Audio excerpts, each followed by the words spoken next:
they have no difference on one point, that it is only competent persons that have to be appointed to the Supreme Court or to any other court or to any other office. They differ on ideology, on views. As far as we are concerned, we have large scale unemployment. I'm sorry, sir, to say all this. We have large scale unemployment. And corrupt governments and corrupt persons try to convert every institution in a place where to dump unemployable people. So our problem today is to find out a system where it is not so much the independence of the judiciary that is taken. It is only the name abused for other things.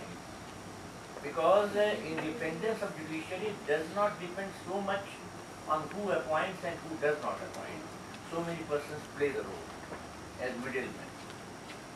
It depends whether post-retirement temptations are in the hands of the government or not. That is much more important than the power to appoint it. So ideology is not, the independence is not the issue. The issue is whether the person who is appointed is of reasonably good conduct and character and has reasonable competence or not. Professionally competent or not. Whether he is capable of writing a reasonably correct reasoned judgment or not. That is all. So that we must not become, because we still use English language and our judgment probably are read by others also. So we do not become laughing stock in the eyes of the world at large. And that is the position. And therefore that is the basic thing that we have to remember.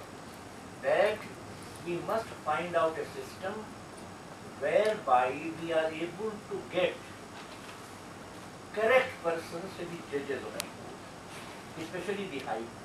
Because since the Supreme Court judges are almost invariably being promoted from the High Court to the Supreme Court, so it is the appointment to the High Court which is very important. And in this bill, what is provided is that names will be proposed by the Chief Justice of the High Court, by the Chief Minister of the state, and by the Governor. As far as our Constitution is concerned, Constitution talks of the Governor and the Chief Justice. They are to be consulted. And Governor is supposed to represent the Chief Minister. But this bill takes a special care to mention both the Governor and the Chief Minister. And it shows the intention of the government that if there is a state where the party in power, the center, is not ruling, and that central government is interested in dumping some people of its own in that High Court, and the names cannot be proposed either by the Chief Justice or by the Chief Minister, then the Governor, being the appointee of the center, he will propose them. So that one clause clearly betrays the whole thing that the government thinks about the state. Right? That it is a means whereby the persons will be dumped.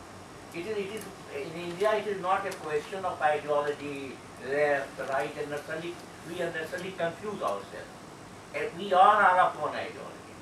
We all belong, all the judges belong to the middle class, reasonably upper set of the middle class. They all have the same ideology, whatever they may pretend. There is no division of ideology. The only thing is whose men are going to be chosen, and not necessarily whose men are going to be chosen. Persons who are really having a good practice, they are not interested in the real sense. I know I can take the name. In Allahabad there is Ashok Khare. He happened to be the cousin of former Chief Justice P.M. Khare. He has a very good practice. And he was instrumental in helping a few people to become the judges of the Allahabad High Court, because they were emerging as his rival in the area in which he practices.